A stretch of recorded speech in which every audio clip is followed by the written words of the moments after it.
जय श्री ओम नमः सिद्धिभ्य ओम नमः सिद्धिभ्य ओम नमः सिद्धिभ्य नमो अरहन्ताय नमो सिद्धाणं नमो आयर्याणं नमो अध्यायाणं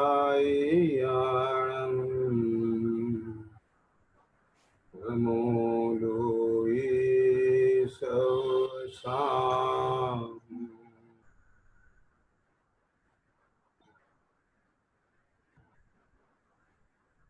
नमः समय साराय सानुभूत्या चकाशते चित्त स्वभावाय भावाय सर्वभावान्तरच्छिदे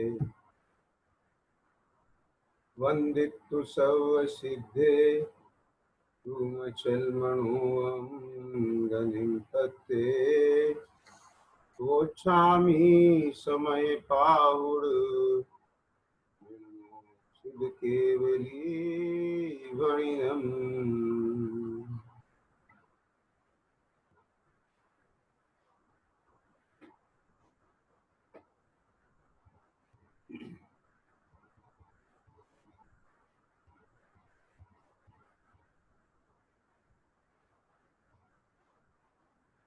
यह श्री समय सारगी परमागम शास्त्र की बात।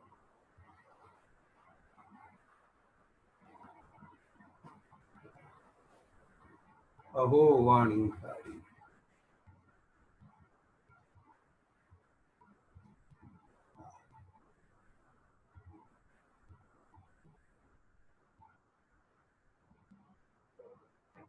हे सर्वज्ञ परमात्मा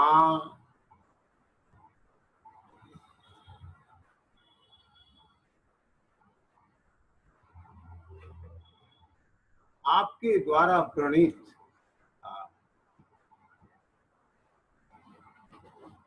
यह तत्व ज्ञान वास्तव में अमृत से भी कहीं ऊपर उपमा दे तो थोड़ी है, क्योंकि जगत का वह अमृत तो वह पौद्गलिक है, लेकिन यह तत्व ज्ञान भले ही शब्द ब्रह्म पौद्गलिक है, परंतु उसका वाच्य तो चैतन्य आत्मा।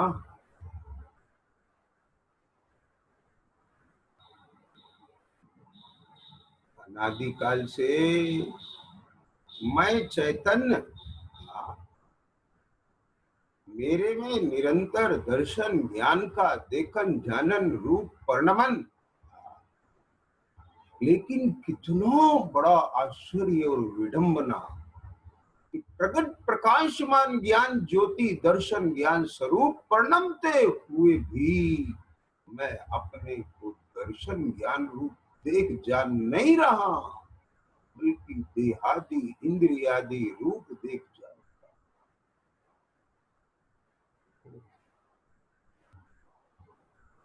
बोलता भगवान होते हुए भी जड़ बन गया। शरीर बनना माने जड़ बनना, शरीर बनना माने पुद्गल हो जाना।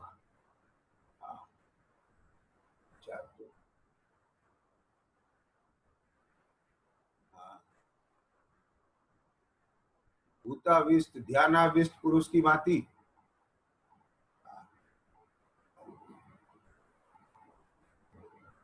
ये क्या दशा हो गई मेरी, लेकिन प्रभु अहो वाणी तारी,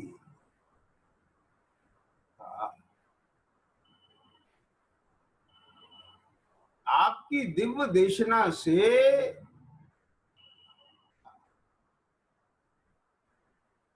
आज हमें हमारे उस दिव्य स्वरूप का भान हो गया।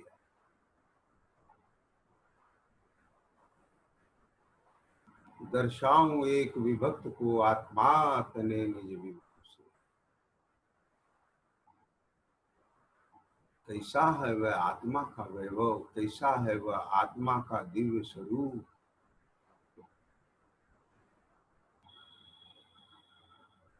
कैसा है वो अनुपम अभूतपूर्व।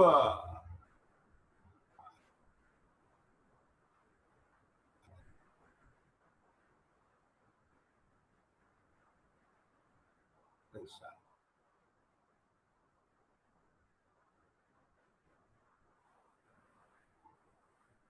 प्रभु ध्यान से सुनना भाई। यहाँ भगवान ज्ञान स्वरूप कह के कहते हैं कि अरे सुन, तेरा जो ये ज्ञान स्वभाव है ये भगवान ज्ञान स्वरूप है।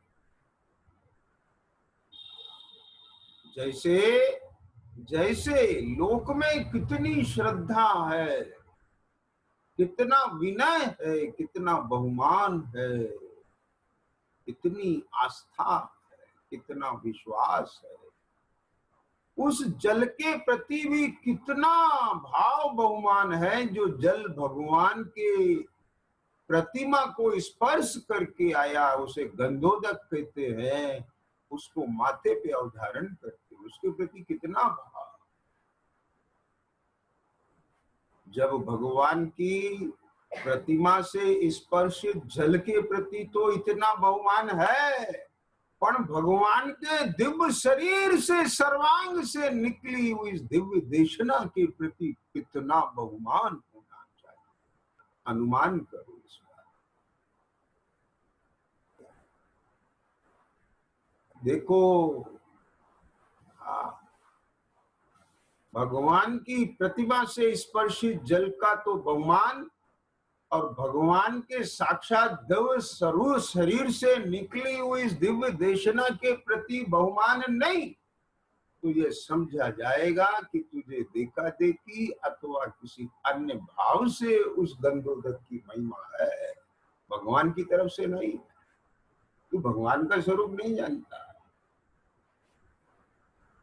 भगवान का स्वरूप जाने तो भगवान की दिव्य देशना को पहचान।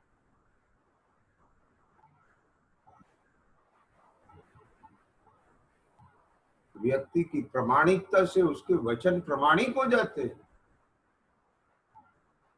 कदाचित वचनों की प्रामाणिकता से व्यक्ति प्रमाणिक होता है।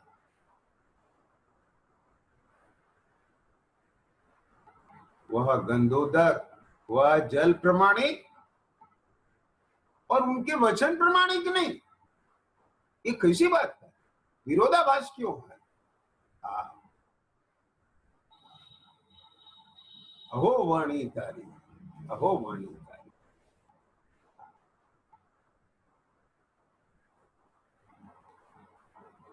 अहो भाव आया, अहो भाव आया। क्यों? क्योंकि उस वाणी में मेरा अहो स्वरूप आया, स्वभाव आया, और उस दिव्य स्वरूप और स्वभाव को सुन करके मुझे सहज अहो भाव आया। अरे मैं ऐसा भगवान ज्ञान स्वभाव हूं, अरसम रूपम गंधम हूं। प्रभु नहीं तो अभी तक अपने आप को स्पर्श रस गंध वर्ण मैं मान रहा।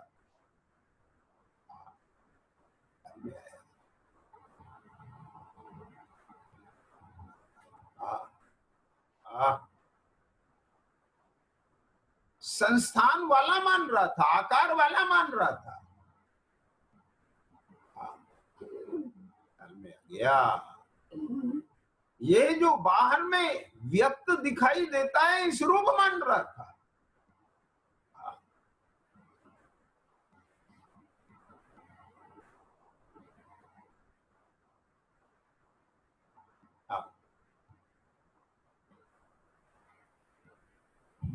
आपका उपकार कैसे गुणगान करूं?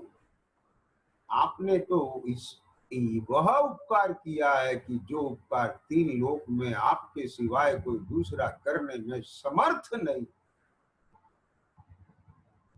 करना नहीं चाहता ये बात नहीं, कर सकता नहीं बात नहीं, करने में ही समर्थ नहीं है, कर ही नहीं सकता है।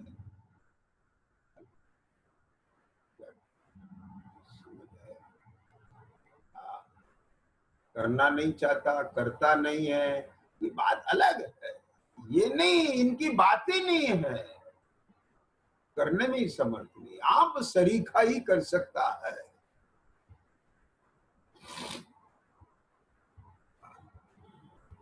सच में ऐसा उपकार कब आएगा?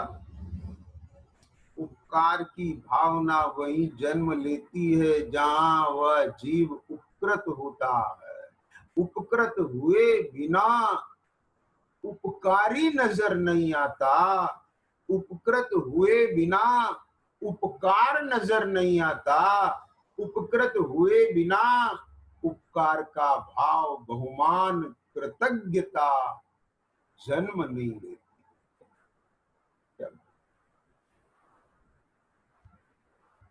उपकृत हो, उपकृत हो तो सब कुछ होता है, और उपकृत ना हो तो कुछ नहीं होता।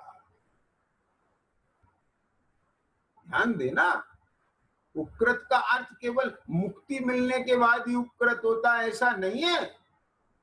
जी हाँ, मुक्त प्रभु के दर्शन हो जाए, दर्शन से उपकृत होता है। उनकी वाणी का श्रवण हो जाए तो वाणी के श्रवण से भी उपकृत होता है। उस वाणी में अपना मुक्त स्वरूप आए, उसके सुनने से भी उपकृत होता है। और वह सुन करके भीतर में उसकी प्रतीति हो जाए तो उस क्षण भी उपकृत होता है। और जब जब उस स्वरूप में अभेद होता है तब तब उपकृत होता है। जितना जितना मोह राग द्वेष मिटता जाता है उतना उतना उपकृत होता है। और फिर तो साक्षात क्या कहें, उपकारी, उपकृत और उपकार के भाव से पार स्वयं उपकारी हो जाता है। क्या अभेद हो जाता है। वही उपकारी है, वही उपकार है, वही उपकृत है, स्वयं उस दशा को प्राप्त हो। क्या क्रम है, क्या व्यवस्था है। होता है कुछ यहाँ ऐसा। क्यों? क्योंकि उपकृत नहीं हुआ। उपकृत क्यों नहीं हुआ? कि जो उपकृत होता वो वहां है ही नहीं। क्या बोला है? क्या वो वहां है ही नहीं। तो उपकृत कौन होता है? शरीर उपकृत नहीं होता है, उपयोग उपकृत। यदि आप स्थिर उपयोग से, मनोयोग से, भाव से, श्रद्धा से, विनय से, एकाग्रता से, ग्राहकता से इत्यादि भावों से, हाँ, घर पे माँ के, बहन के, पत्नी के, बेटी के हाथ से बनाया हुआ वह भोजन भी ग्रहण नहीं करते तो उस भोजन को ग्रहण करके भी आपके भीतर उपकृत होने की फीलिंग नहीं है। जब आपको संतुष्टि नहीं हुई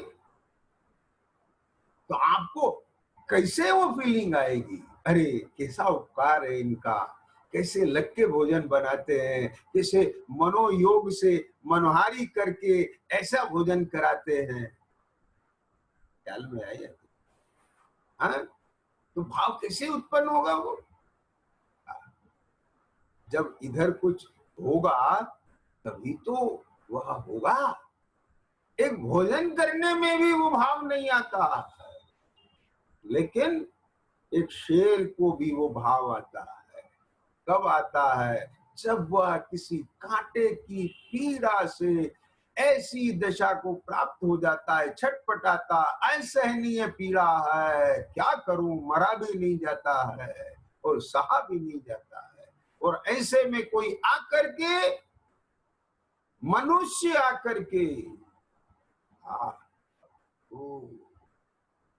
अपने प्राणों की भी परवाह ना करते हुए,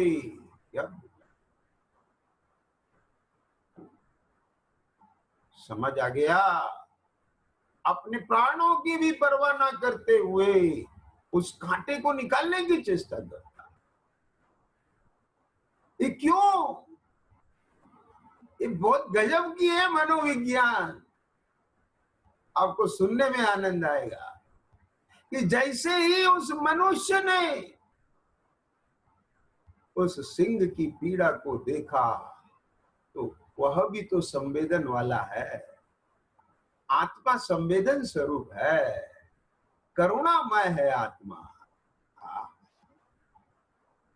उसने उस एकाग्रता से उसका उपयोग ने उस सिंह की उस पीड़ा को गे बनाया। भाई क्या आ, आ, आ, क्या कहा? उस मनुष्य ने उस सिंह की उस पीड़ा को महसूस किया, गे बनाया, तो उसके भीतर में भी पीड़ा उत्पन्न हो गई। उसके भीतर में भी पीड़ा उत्पन्न हो गई। और कैसी पीड़ा उत्पन्न हो गई? उसे कांटे की असहनीय पीड़ा थी और उसे उस सिंह की पीड़ा थी। तो दोनों पीड़ित थे। तो सिंह अपना क्रूर स्वभाव भूल गया और मनुष्य यह भूल गया कि शेर मुझे खा जाएगा। ख्याल में आया कि नहीं आया? भूल गए। और जाए भूले तो वह भी आत्मा बन गया और वह भी आत्मा बन गया। क्या है? ओ सुन तो सुन।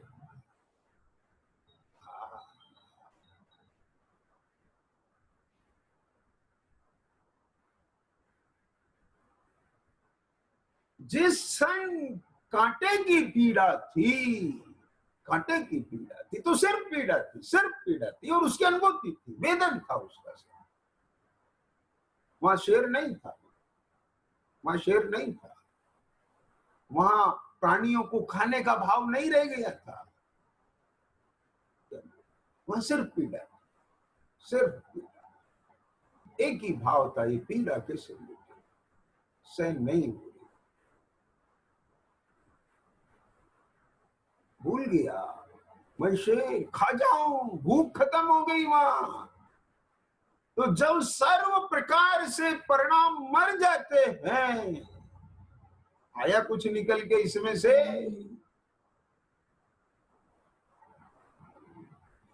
क्या बात है!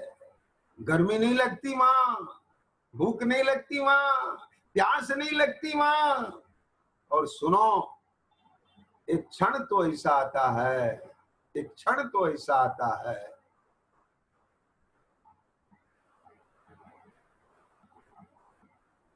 कि मैं गर्मी को भोगता हूं, भूख को भोगता हूं, प्यास को भोगता हूं, ये सर्व भाव उड़ जाते हैं।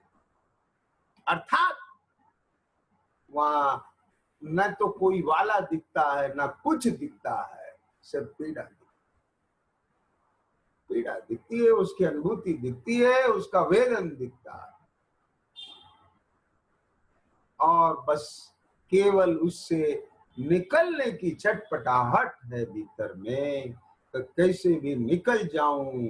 तो जब यह स्थिति होती है और वह व्यक्ति ध्यान से सुनना, वह भी ऐसे पीड़ित हो जाए, और जैसे ही वह आकर के उसके पांव का कांटा निकालता है, कांटा निकलते ही जो सिंह के भीतर में आनंद का संचार होता है, सुख का संचार होता है, निराकुलता का संचार होता है, वो निर्भय हो जाता है, निश्चिंत हो जाता है, निराकुल हो जाता है।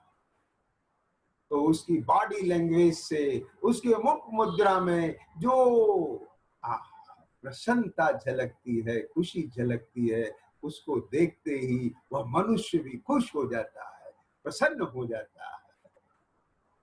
उसको यह अहंकार का भाव जन्म नहीं लेता है वहां कि मैंने ये कांटा निकाला, क्योंकि उसने कांटा निकालने वाला बन करके कांटा नहीं निकाला था। उसने तो केवल कांटा निकाला, और ये इसका उपकार होगा, इस एहसान से कांटा नहीं निकाला था। जब एहसान किया ही नहीं तो एहसान का प्रतिफल की चाह कहां से उत्पन्न होगी? समझ आया? और जब चाह उत्पन्न नहीं होगी तो उसकी पूर्ति की अपेक्षा कैसे उत्पन्न होगी? क्या ख्याल में आया कि नहीं आया? दोनों ने अपना अपना काम कर लिया, दोनों जगह अपना अपना काम हो गया। कैसी नैसर्गिक व्यवस्था! जहाँ नैसर्गिक व्यवस्था होती है, जहाँ नेचर होती है, प्रकृति होती है, उसका सुख और उसकी अनुभूति कोई अलग होती है। लेकिन जहाँ कृत्रिमता होती है, मोह होता है, विकार होता है, वहां वह अनुभूति नहीं होती भाई। क्या विकार की अनुभूति सारा मोही जगत भोग रहा है, उसे कभी इस प्रकृति की, इस निर्विकारता की अनुभूति नहीं हुई। समझ आया? आज चारों तरफ लोग कह रहे हैं प्रकृति लौट रही है, प्रकृति लौट रही है। अरे प्रकृति तो लौट रही है प्रकृति में, लेकिन क्या हमारी भी प्रकृति लौट रही है? विचार तो करो।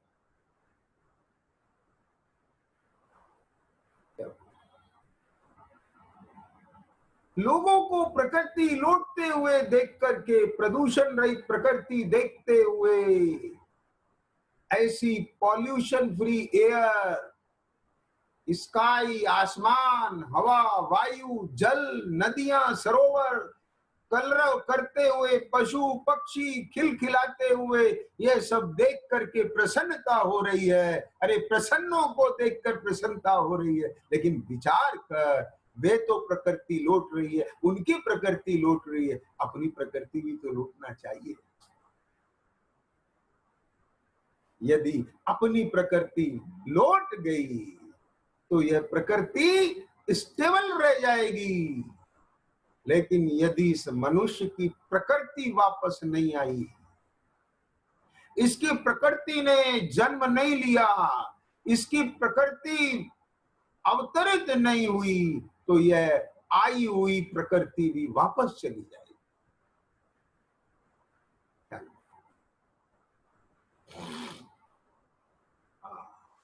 वो अद्भुत बात है। उस मनुष्य ने जैसे ही कांटा निकाला, सिंह उपकृत हुआ। कैसा उपकृत हुआ वह सिंह? आप बता, तो अब बोलो, उस सिंह को कांटा निकालने वाले के प्रति खाने का भाव आ सकता? आ सकता? खाएगा वो उसे? अरे जब एक क्रूर हिंसक प्राणी भी उपकारी के प्रति कृतज्ञ नहीं होता है, क्या कहा, भूखा रह जाता है, महीनों का भूखा रह जाता है। महीनों का भूखा शेर जिसे कुछ दिखाई नहीं देता हो, क्या कहा, ये रोम की घटना है। उसी मनुष्य को जब वहां के बादशाह ने मृत्यु दंड सुनाया, और कैसा मृत्यु दंड, रोम या यूनान जो भी होगा भैया, मुझे सही नहीं है, खैर ख्याल में वो मुद्दा नहीं है यहाँ। सारा देश वहां उस दृश्य को देखने के लिए उपस्थित। तो महीनों से भूखे शेर को क्या दिखाई देता है? कुछ दिखता है उसे? उसे तो सिर्फ और सिर्फ शिकार दिखता है। ध्यान रखना, मैंने कहीं पढ़ा और सुना है, और ये बात सत्य होना भी चाहिए, कि शेर तभी शिकार करता है जब भूखा होता है। यदि उसे भूख नहीं होती, भूखा नहीं होता, तो वह शिकार के लिए नहीं जपता।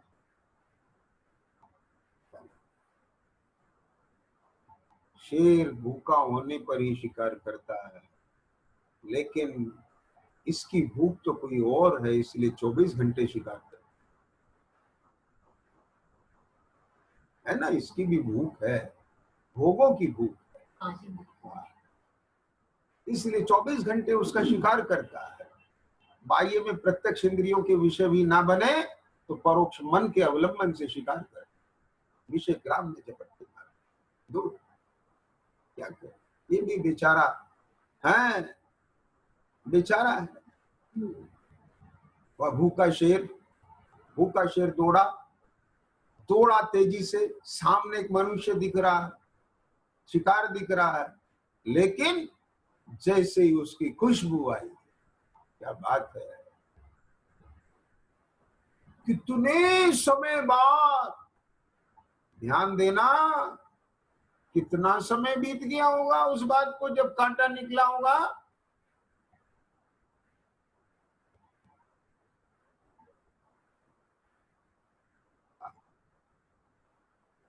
सोचो आप, मनुष्य तो चला गया, सिंह भी चला गया, लेकिन सिंह के भीतर उस मनुष्य की खुशबू, उसका स्पर्श आज भी सुरक्षित है। यदि सुरक्षित नहीं होता तो कैसे पहचानता कि ये वही मनुष्य है जिसने मेरे पांव का कांटा निकाला। तो आखिर किसके बल पर वह सुरक्षित रह पाई बात, कि वह जो उपकृत हुआ, वह उपकार, वह रिलीफ आज भी उसके हृदय में विद्यमान है। उपकार उपकृत पड़ा विद्यमान है तो उपकार विद्यमान है, उपकार विद्यमान है तो उपकारी की खुशबू विद्यमान है। आया विज्ञान समझ में? क्या बोल, सुरक्षित है। जब जब वह उस क्षण को याद करता है, असीम दुख और उसके अभाव रूप असीम सुख याद करते ही वह मानो उदीर्णा होकर के पुनः उपकृत हो जाता है। उपकृत होता है तो उपकार और उपकारी बने रहते हैं, उनकी खुशबू बनी रहती है, खुशबू बनी रहती है, क्योंकि खुशबू का संबंध उपकृत से है।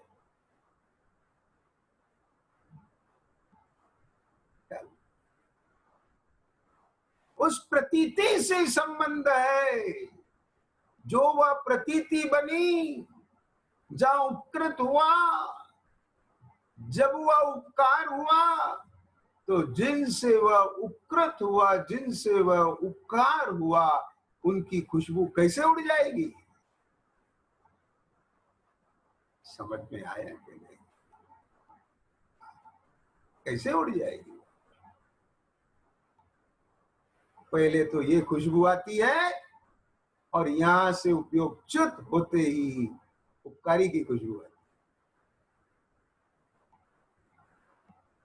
यदि नहीं आती है तो समझ लेना वह कृतज्ञ है, और जो कृतज्ञ होता है वो कृत नहीं होता। क्या गजब बात है। क्या ध्यान देना, उपकार करने वाला यदि एहसान कर रहा हो, कैसा उपकारी, और उपकृत होने वाला यदि एहसान समझ रहा हो तो उपकृत कहां हुआ?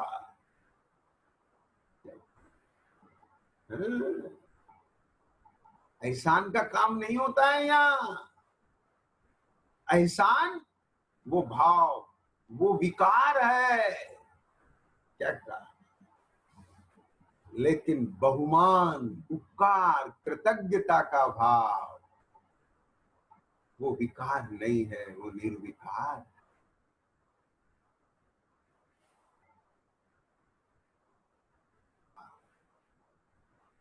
सहज बहुमान, सहज उपकार, सहज उपकार, ये सब सहज होता है। मोक्ष मार्ग सहज है, मुक्ति सहज है। क्यों? क्यों है ये सब सहज? क्योंकि उनका कारण यह स्वभाव सहज, ये अकृत्रिम है, ये सहज है।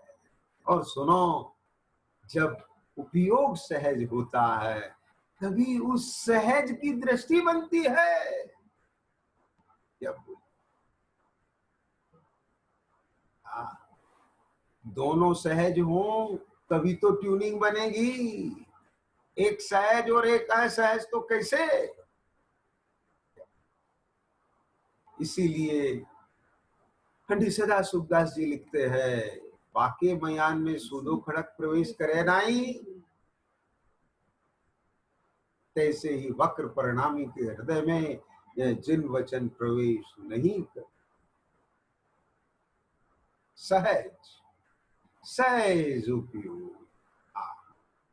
अभी अपन बोलो कितने सहज उपयोग से सुन रहे होते हैं, अथवा सुनते सुनते कितनी सहजता हो जाती है, बताओ तुझ। हाँ, और अब तो आपको बहुत सहजता मिल गई इस बात के लिए। हाँ, क्योंकि घर बैठ के सुनने को मिल रहा है। अनेक लोग कुछ बीनते बीनते भी सुन रहे होंगे, कुछ किचन का काम करते करते सुन रहे होंगे, कुछ बेड पर बैठे बैठे भी सुन रहे होंगे, कुछ कुछ करते हुए चलते फिरते भी सुन रहे होंगे, कुछ सुनते सुनते भी चल फिर रहे होंगे। खैर, इतनी बात तो मैं नहीं कह सकता, कुछ सुनते सुनते खा रहे होंगे, खाते खाते सुन रहे होंगे, इतनी बात नहीं कहता, इतनी अपेक्षा नहीं करता हूँ। ख्याल में है, लेकिन वो लोग बहुत कम होंगे जो जैसे प्रवचन सभा की गरिमा होती है वैसे ही चौकी चटाई पर बैठकर ग्रंथ रखकर सामने सुन रहे। हाँ भैया, अब मुझे तो पता नहीं, देखो मैंने तो बहुत पहले भी ये बात कही थी, हाँ, कि जो भी लोग इस विधि से सुन रहे हैं वो हमें रिस्पॉन्ड करें। ख्याल में आया? बताएं। तो मेरे विचार से 2 या 3 लोगों के जवाब आए, तो इसलिए तो मैं ये समझ रहा हूं कि अधिकांश लोग इस विधि से नहीं सुन। हाँ? अगर सुन रहे हैं तो वह रेस्पॉन्स करें, मुझे बताएं, तो कम से कम मेरे भीतर में भी एक प्रसन्नता का भाव आएगा कि हाँ, वास्तव में, हाँ, वास्तव में लाभ हो रहा है, होता है। ये भोजन बनाने वाले को ये भाव होता है कि भोजन करने वाले को तृप्ति मिल रही है कि नहीं। उसने जिस मनोयोग से, जिस वात्सल्य भाव से भोजन परोसा है, अथवा भोजन परोसते हुए इसका जो भाव है, उसने तो अपने भाव का आनंद ले लिया, सुख ले लिया, लेकिन कहीं ना कहीं किसी ना किसी कोने में एक ये भी भाव रहता है कि भोजन करने वाले को तृप्ति मिलना चाहिए, संतुष्टि मिलना चाहिए, और भरपेट भोजन करे, भूखा ना रह जाए। ख्याल में आया? वो भोजन करने के पीछे जो उसका भाव है, मेरा भाव है, वो अधूरा ना रह जाए, वो मिशन पूरा होना चाहिए। जिस प्रकार से आहार दान के समय में गृहस्थ धर्मात्मा जीवों का ये भाव रहता है कि मुनिराज का भोजन निरंतराय हो जाए, उन मुनीश्वरों का भोजन निरंतराय हो जाए, ऐसा भाव रहता है, ऐसा भाव रहता है। ख्याल में आ गया?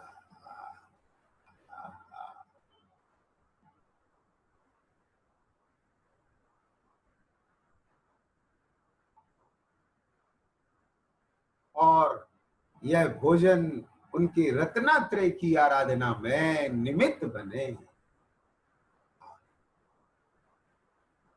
केवल भोजन निरंतराय ना हो जाए, इतना ही नहीं, निरंतराय भोजन हो, आहार हो, हाँ, निरंतराय उनका आहार हो, और वह आहार, हाँ, चैतन्य के विहार में निमित्त बने, वह मोराग द्वेष के निहार में निमित्त बने। क्या चैतन्य के विहार में और मोराग द्वेष के निहार में निमित्त बने। ये अभिप्राय होता है, भाव होता है भीतर। क्यों? क्योंकि ये बनेगा तो उनके निमित्त से हमारा भी बनेगा। क्या करे बोलो? ये लोभ है भीतर, क्या करे? धर्म का लोभ, अभी लोभ है ना, स्वार्थी है ना, स्वार्थी है, इसीलिए तो सिद्धों से पहले अरहंतों को वंदन करते। लेकिन भाई वह स्वार्थ यह देह का नहीं है, वह स्वार्थ इंद्रिय विषयों के भोग का नहीं है, वह स्वार्थ वह तो स्वाभाविक भोग का है, रत्नात्रय का है, मोक्ष मार्ग की आराधना साधना का है। और क्या करें उस भोग के लिए? भोग राजा ने ही हमको प्रेरित किया है, सिद्धों की ही प्रेरणा है उसके लिए, अरहंतों की प्रेरणा है। इसलिए प्रभु हमारा कोई दोष नहीं है,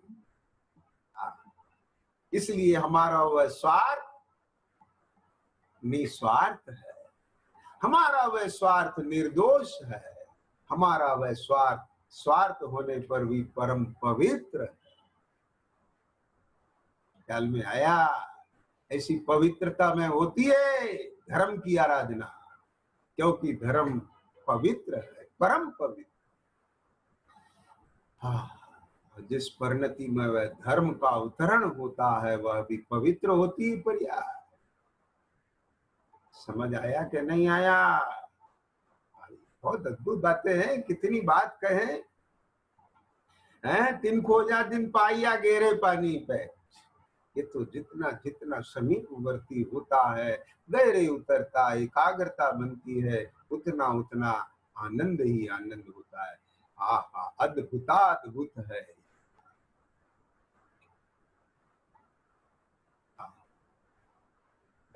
अहो वाणी तारी है।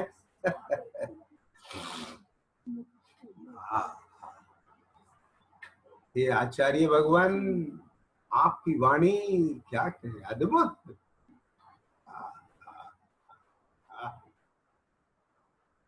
अब बोलो क्या करें भाई?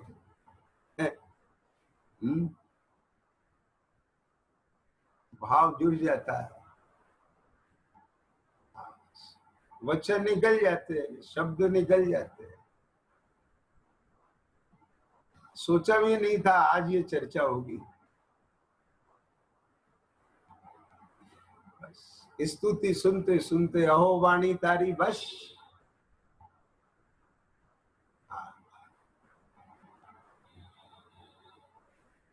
अरे प्रभु,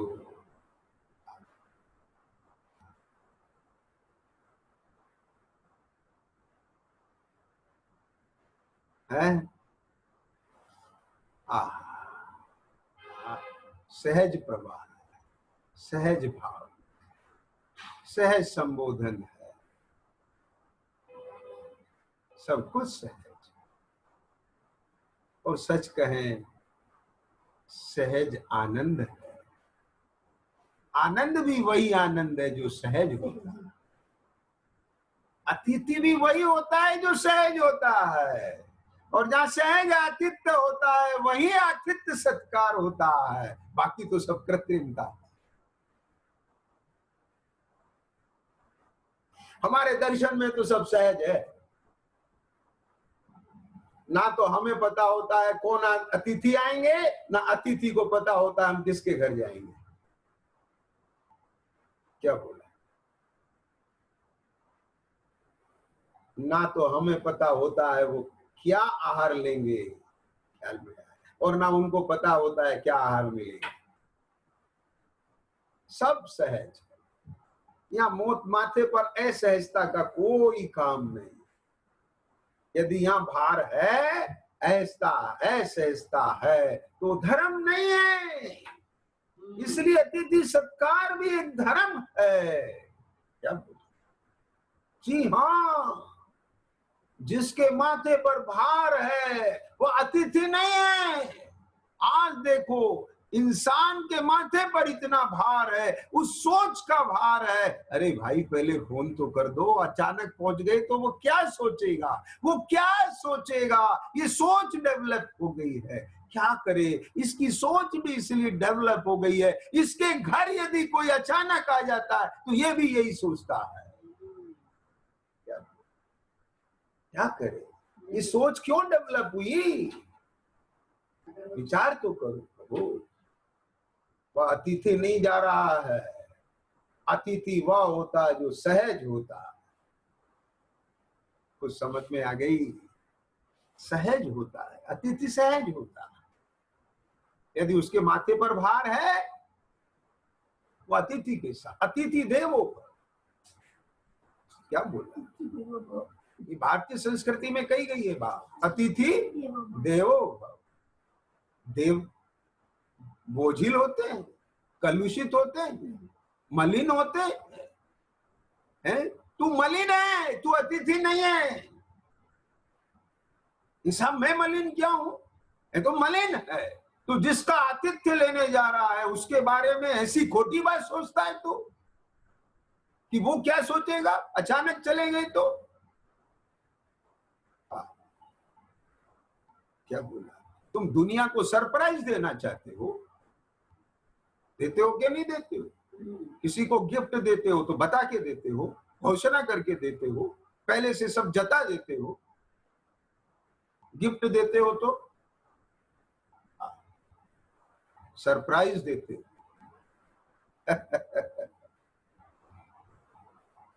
क्या कहा है? क्या बात नहीं साहब, हम तो इसलिए बता रहे हैं उनको कोई टेंशन ना हो। क्या बोल? अरे उन्हें होगी कि नहीं होगी, तुझे जरूर हो रही है टेंशन। क्या करें, टेंशन वालों के ही जाते हैं। ऐसे सोच वालों को, ऐसे सोच वालों का ही आतिथ्य मिलता है। वे ही अतिथि होते हैं। क्या कहा है? गंगा जी के घाट पर खाई खीर और खांड है। क्या बोला वो लाइन है ना? है क्या कहा? और तुम बेस्या हम भांड। क्या है? समझ आया कि नहीं आया? ऐसा तो वह आतिथ्य करने वाली वेश्या, और वैसा ही वो अतिथि बन के आया भांड। अब बोलो क्या हो वहां? वहां पंचाचार्य होंगे। हाँ, वहां होंगे पंचाचार्य।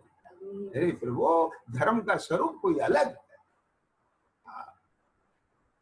गृहस्थ धर्म धर्म है, मुनि धर्म धर्म है, व्यवसाय धर्म है, आहार धर्म है, आहार विहार निहार धर्म है।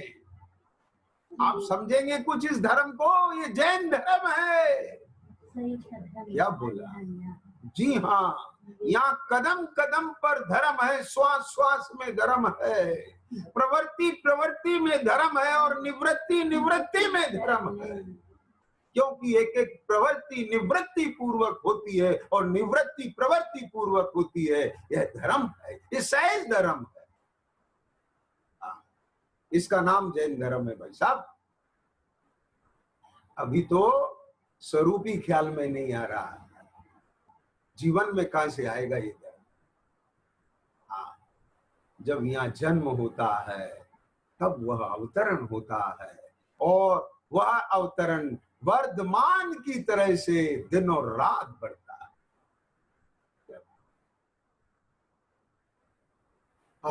वृद्धिंगत। और यदि वह पुरुषार्थ वृद्धिंगत नहीं होता है तो नियम से भावना तो वृद्धिंगत होती ही है। क्या बोला? भावना भी वृद्धिंगत नहीं हो तो कैसा है वो ज्ञान, कैसी है वो दृष्टि, कैसी है वो श्रद्धा? शुष्क है। ख्याल में आया? उपकृत नहीं हुआ है ये। सच में उपकृत की यदि फीलिंग आ जाए, उपकृत यदि वेदन रूप हो, वेदन रूप हो, तो उसकी खुशबू नहीं जाती साहब, नहीं जाती है। इसलिए ध्यान देना, किसी और की खुशबू यहाँ समाए, ऐसे निमित्तों से बचना और अपनी उस खुशबू को बनाए रखना। उस शेर ने देखो कैसे संजो के रखी होगी उस खुशबू को, कि जहां 1 महीने से केवल उसे भोजन भोजन दिख रहा था। ख्याल में आया कि कुछ मिले खाने के लिए, भूखा तड़प रहा था, शिकार शिकार शिकार। समझ, बिना भूख के शिकार नहीं करता, मरे का शिकार नहीं करता। ये प्रकृति होती है इससे। ख्याल में है?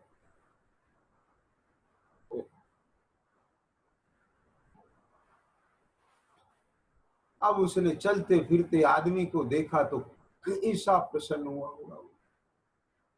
हुआ होगा कि नहीं हुआ होगा? प्रसन्न हुआ होगा कि नहीं? आज महीनों के बाद मुझे खाना मिला है, खाने को मिला है। प्रसन्न हुआ था कि नहीं हुआ था? बोलो जल्दी से। है?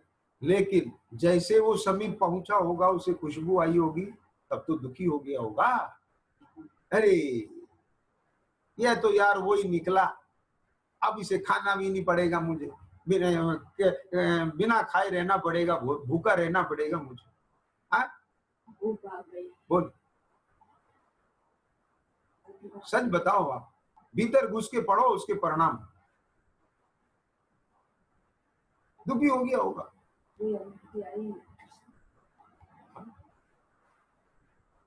कि जैसे वहां से दौड़ा था शिकार देख करके, जिस प्रसन्नता के साथ दौड़ा था, लेकिन खुशबू आते ही वो गंदी प्रसन्नता तो चली गई, बैड स्मेल तो चली गई, लेकिन ऐसी सुगंधी आई।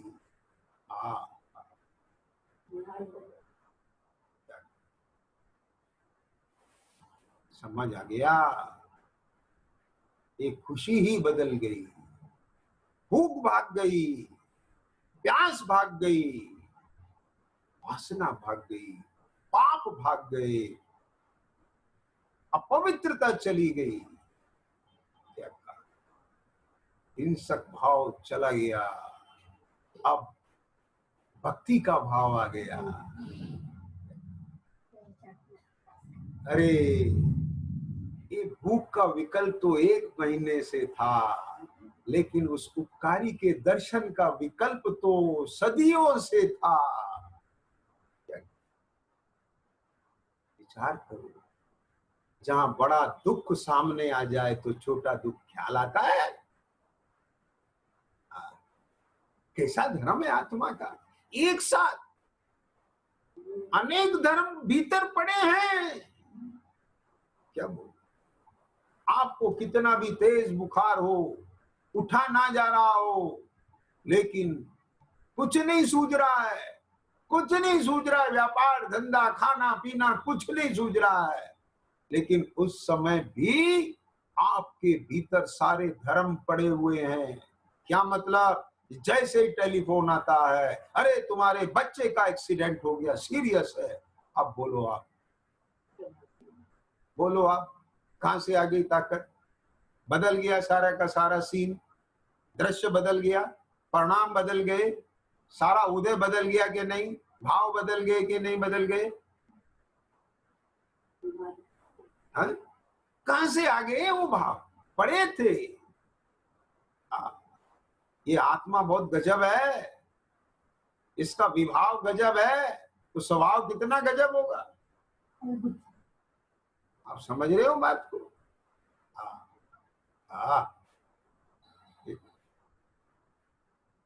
खतरों से खेलने वाले कमजोर नहीं होते, इतना बड़ा रिस्क लेने वाले कमजोर नहीं होते। समझ आया?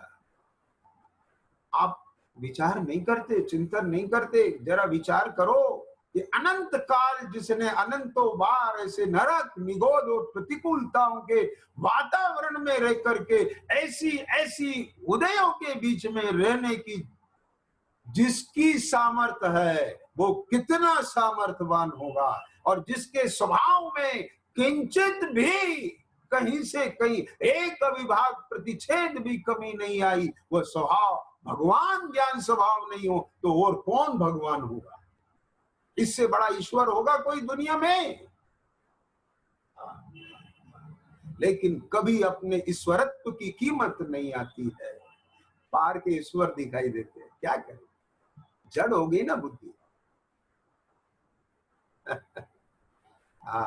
तो इतनी बातें हैं वचनों में नहीं आ पाती। ये जो बात आती है ना, केवली भगवान जितना अनुभव करते हैं वह शब्दों में नहीं आ पाते। बिल्कुल ऐसी बात, ये तो अनुभव गम्य बातें हैं। तो शब्द आती और शब्दों में आते आते तो उनका असर कुछ भी नहीं रहता। जो भीतर की अनुभूति होती है, जब शब्दों से इतनी खुशबू है जिन शब्दों में, यानी जो हवा 1 किलोमीटर दूर चल के आके भी इतनी सुगंधित है, तो बगीचा कितना सुगंधित है। बगीचा इतना सुगंधित है तो वो वृक्ष कितना सुगंधित है। ख्याल में आया?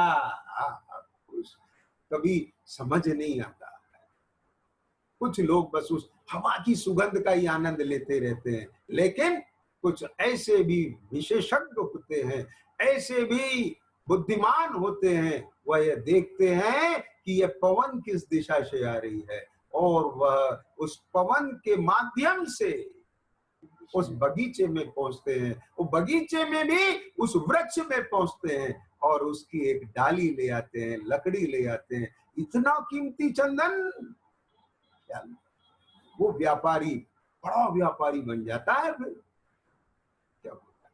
वह केवल खुशबू को सूंघ करके ही प्रसन्न नहीं होता, वो कब्जा करता है। ख्याल में आया? उस चोर को भी है हुआ था जब सेठ जी के रत्न चुराए थे, इतने कीमती, और सेठ ने कहा मुनीम से, हैं अरे भैया क्यों परेशान हो रहे हो, असली धन तो पूरा सुरक्षित। वो चोर ने सुनी बात, है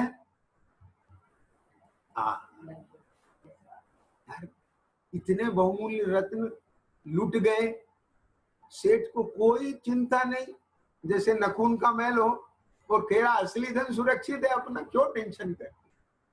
सामायिक से उठे थे, हैं? तो बोले मुझे तो वही धन लूटना है।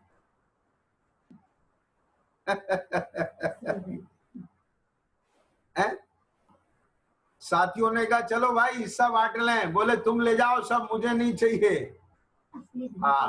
वह तो बस भेष बदल के अब सेठ जी के साथ लग गया। तो बोले मुझे तो वो जैसे छुल्लक जी बन के मणि रतन लूटने के लिए आया था ना, आया था लूटने के लिए, क्या कहा है, लेकिन वास्तव में नकली बन के आया था और असली बन गया। अब ऐसे ही वह जड़ रतन के लोभ से सेठ के साथ लगा, लेकिन असली रत्नात्रय मिल गया उसको। तो जो वही है ना, बुद्धिमान की बुद्धि कितनी दौड़ती, यहीं से पता चलता है। और क्या, कुत्ते को लाठी मारो वो लाठी को पकड़ता है, शेर को लाठी मारो वो मारने वाले को पकड़ता है। तो कारण को पकड़ना नहीं। जिसको छूने के बाद पवन इतनी सुगंधित, तो वो कितना सुगंधमय होगा। जिसकी चर्चा इतनी सुगंधित, तो वह कितना सुगंधित। विचार पकड़ो ना उसको।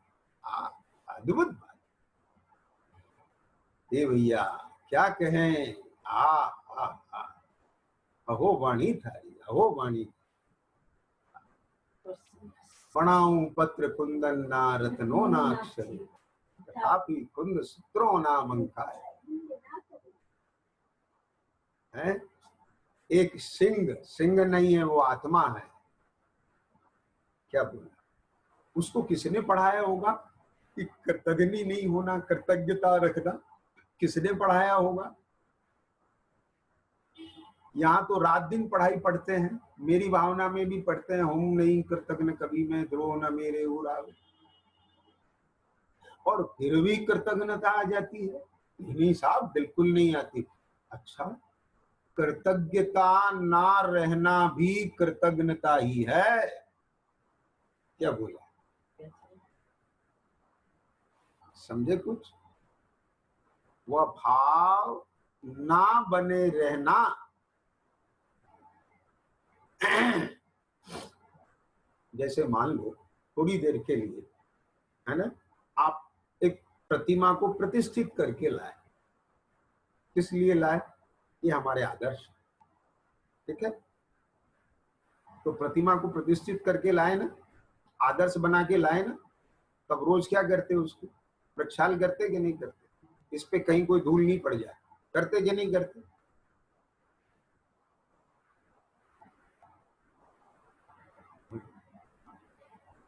सच कह दें, ये भी एक भाव बन गया।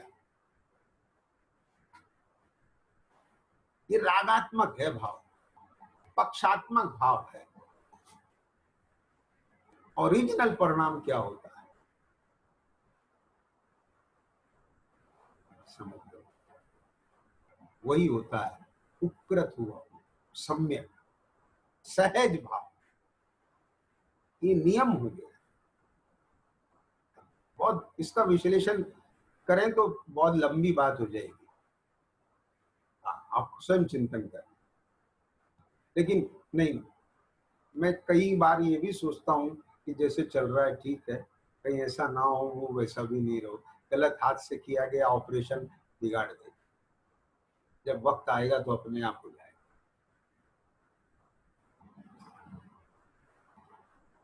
चलिए खैर, तो जिस प्रकार से वह अपन करते हैं ना, प्रक्षाल करते हैं कि नहीं, और प्रक्षाल नहीं हो तो कैसा लगता है? अवेलना लगती कि नहीं लगती? तो ऐसे ही भीतर में रिन्यूअल होना चाहिए कि नहीं होना चाहिए? उपकारी के उपकार का रिन्यूअल होना चाहिए कि नहीं होना चाहिए? सोचो।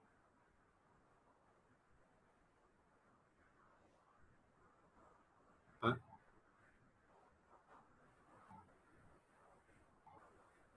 उपकारी की याद आना चाहिए कि नहीं आना चाहिए?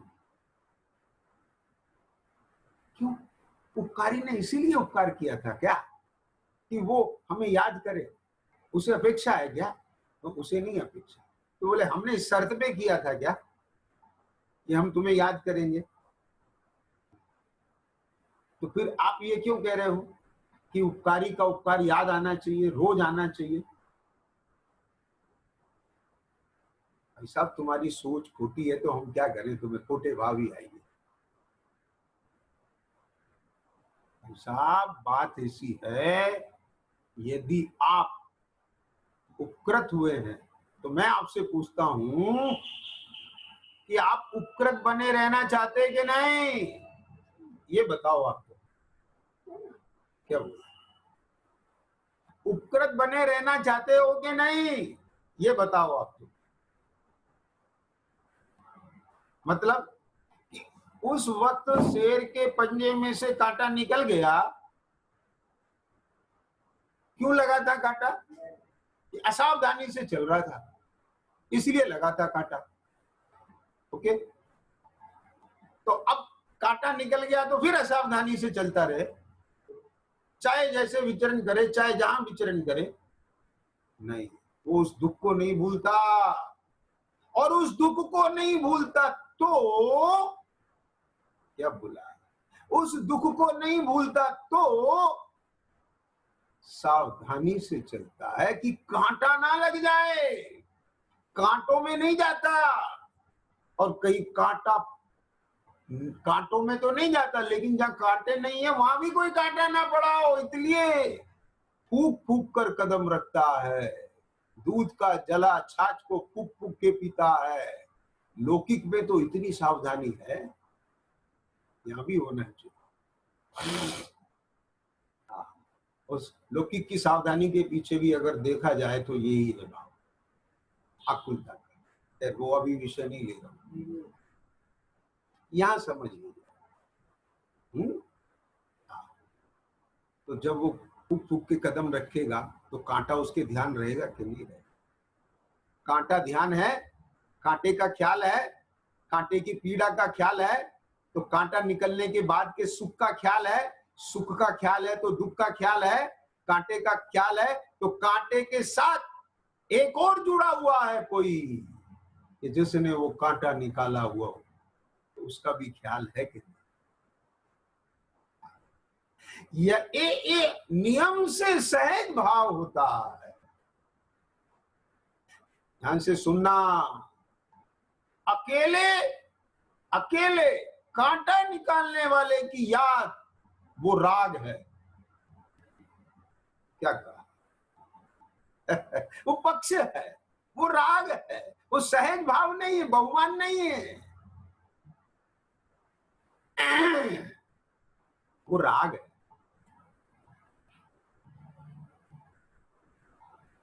हाँ, और देख देख के चल रहा है, देख देख के चल रहा है, देख देख के चल रहा है। हो सकता है ये आदत भी बन गई, आदत बन गई। जैसे अपन लोगों की आदत बन जाती है बस पानी छान के पीना, ना उसमें यत्नाचार है, ना उसमें करुणा का भाव है, ना दया का भाव है, ये सब नहीं। ख्याल में रे रे रे रे प्रभु सुन तो सही। ओ, ओ, ओ, ओ, क्या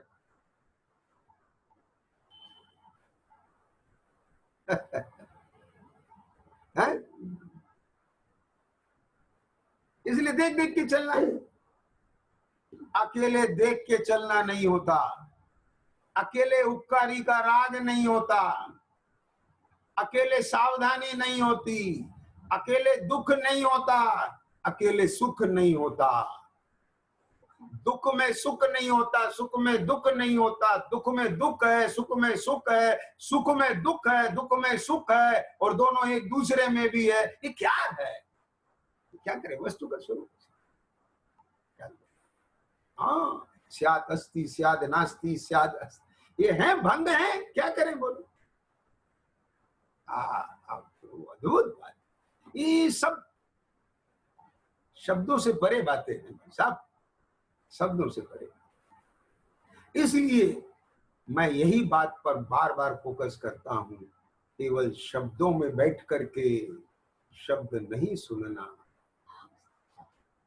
भाव में बैठ करके शब्दों का भाव ग्रहण करना, केवल अंगुली को नहीं देखना, अंगुली से जिसे दिखाया जा रहा है उसे। शब्दों का भी बहुत रस होता है, शब्दों का भी राग हो जाता है, शब्दों का पक्ष हो जाता है, लेकिन वह पक्ष राग व्यामोह वह सब मोह ही है, उससे मोह टूट नहीं रहा। खैर थोड़ा समय तो हो गया बहुत, लेकिन ये जो भाव आ रहा है इसे पूरा कर लूं, ये भी भाव है। थोड़ा सा समझ में आई बात? क्या तो एक एक कदम देख के चल रहा है ना वो।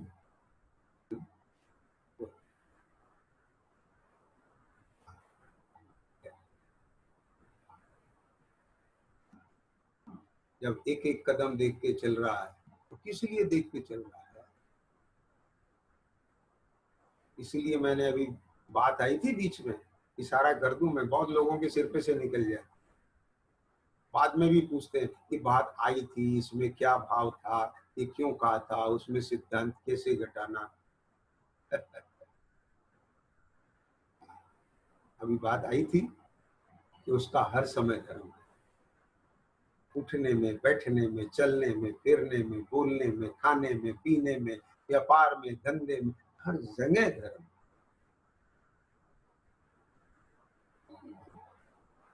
क्यों? वहां सबका जुड़ान हो गया। जहां यहां से जुड़ान है हो गया, तो वो जुड़ान हर जगह है, हर जगह। समझ गए कि नहीं? एक एक कदम देख देख के क्यों चल रहा है? कांटा ना लग जाए, वो पीड़ा मुझे फिर नहीं चाहिए। असावधानी।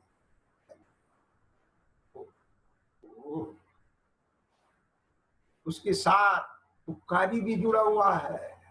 जब उपकारी भी जुड़ा हुआ है तो उसने उस वक्त, ध्यान से सुनना, जिस समय उसने उपकार किया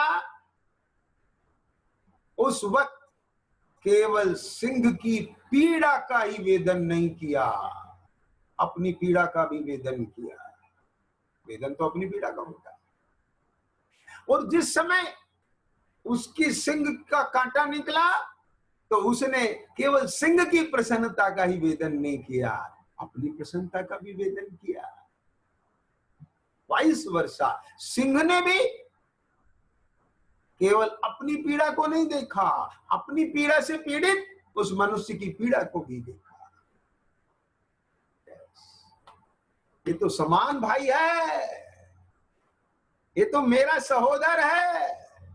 जी हाँ, ये आत्मीयता, ये सहोदर भाव लाती है।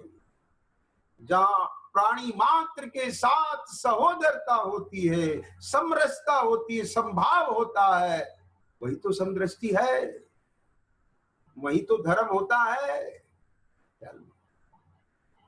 ध्यान से सुनना, धर्मी आत्मा का जब भी कोई व्यवहार जड़ के साथ होता है तो वहां भी धर्म है। क्यों? कि जड़ का ये धर्म है, मेरा ये धर्म है, राग का ये धर्म है, बराबर धारा।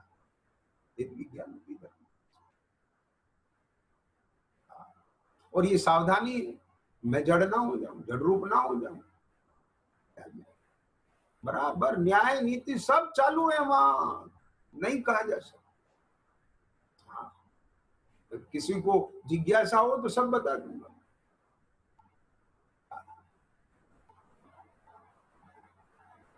व्यवसाय में, व्यापार में जिनके साथ भी संबंध है वही क्षेत्रव है वहां भी।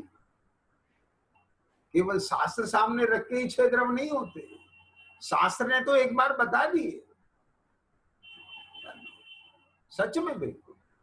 बार बार स्कूल जाते हो क्या? स्कूल और विद्यालय में, गुरुकुल में तो एक बार गुरु ने पढ़ा के शिक्षा दे दी, दीक्षा दे दी, अब दीक्षांत समारोह हो गया, जाओ, अब जीवन तुम्हारी पाठशाला। जाओ, अब धर्म अर्थ काम के बीच अपनी मोक्ष की साधना करो। जीवन निर्वाह पूर्वक जीवन का निर्माण और निर्वाण की तैयारी करो।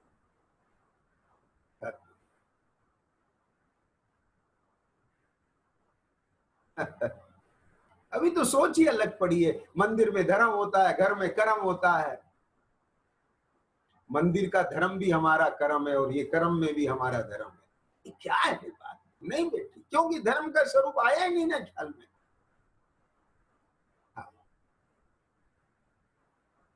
जब तक आत्मदृष्टि नहीं होगी तब तक धर्म जन्म नहीं लेता।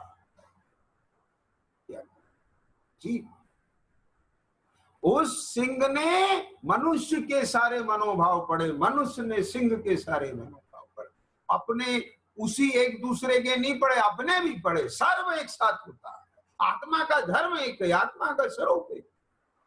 जी, आई बात ख्याल में? ओहो, तो वहां जो देख देख के चलता है, देख देख के चलता है, अब वही शेर भी है और वह स्वयं के लिए वो कांटा निकालने वाला मनुष्य भी है, स्वयं अपना आत्मा शिष्य भी है और गुरु भी है। लेकिन जहां ये बात कह देते हैं ना कि अपना आत्मा ही अपना गुरु है, तो कुछ मूर्ख बस यही पकड़ लेते हैं, आज अब मैं ही मेरा गुरु हो गया। शब्द मल्लेचों का काम यही है, बस शब्द पकड़ना। सच कह रहा हूं, बहुत आचार्यों ने कितना खोल खोल के लिखा, फिर भी ये नहीं खुलते अंदर। आओ ऐसी स्थिति। हाँ भैया, धर्म का स्वरूप कोई अद्भुत है ना, वो आंख से नहीं दिख सकता। जो आंख से, जहां आप आंख से देख के प्रभावित होते हो ना, केवल केवल कान से सुनते हो, वो तो भाव भाषण की चीज। हाँ, भाव भाषण की चीज। उसकी तो सुगंधी और खुशबू कोई अलग ही। क्या में आया? अब बोलो, उसके हर समय धर्म है कि नहीं है? समझ गए? हाँ, उपकृत जो हुआ, उपकृत जो हुआ, उसके उपकार कैसे हुआ, क्यों उपकृत हुआ? तो उपकारी, उपकार, उपकृत, सावधानी, असावधानी का फल, वो सब एक साथ उसके एक साथ मौजूद। समझ में आया? जीवादि 7 तत्व की श्रद्धा पढ़ पढ़ के, बोल बोल के, विचार विचार करके नहीं रिमाइंड होती, एक में सारी है, एक साथ सारी, एक गे उपाधि, एक साथ, सब एक साथ। समझ गए? ये तो ये बात आ गई। दूसरी बात, अब थोड़ा समय भी असहज हो गया। जब तो सहजता में प्रवाह चल रहा था, अब विकल्प बन गया ना कि वो जो खोल दिया है उसे पूरा कर दूं। ये समझ लेना, जहां विकल्प बन गया वही असहजता। क्या एक और बात आई थी, हैं? क्या बात आई थी कि वह शिकार को देख के कितना खुश हुआ होगा, कितना प्रसन्न हुआ होगा, लेकिन जैसे ही उसे उस उपकारी की खुशबू आई, क्या नाम था उसका, एंड्रोक्लीन है, ऐसे नाम था उसका, एंड्रोक्लोनिक, समझ में आया? कुछ था, जो भी था, जिन्होंने कहानी पढ़ी है वो समझ गए, है ना? हमको नाम आदि से मतलब नहीं है। प्रथमा नियोग में भी कथन वही होता है, भाव वही होता है, नाम आदि सब अलग हो सकते हैं, उसमें कोई ज्यादा माथा नहीं लगाना चाहिए। ख्याल में आ गई? तो क्या कहना चाहते हैं? हमको तो भाव और सिद्धांत पकड़ना है, प्रयोजन साधना। जैसे ही उसे वो खुशबू आई खुशबू, तो आप बोलो क्या हो गया?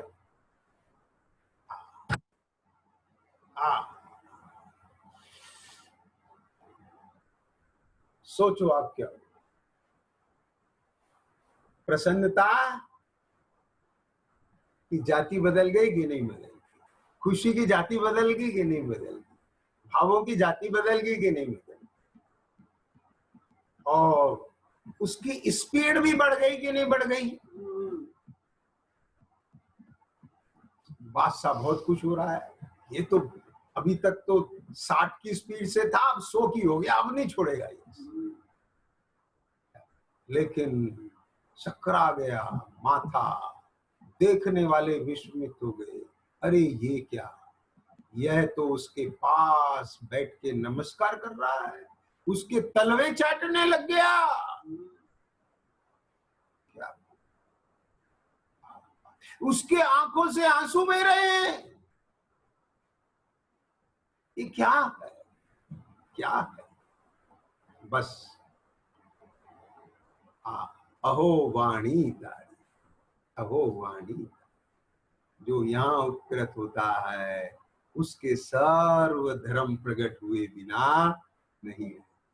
अरसम रूपम गंधम अवत्तम चेदना गुणम सब।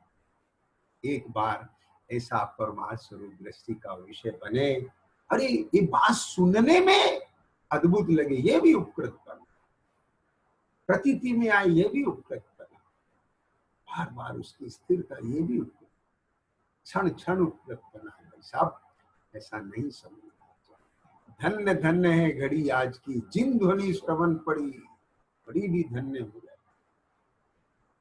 सहजानंदेश्वर अविनाशी में आत्मस्वरूप सहजानंदी शुद्ध स्वरूपी अभी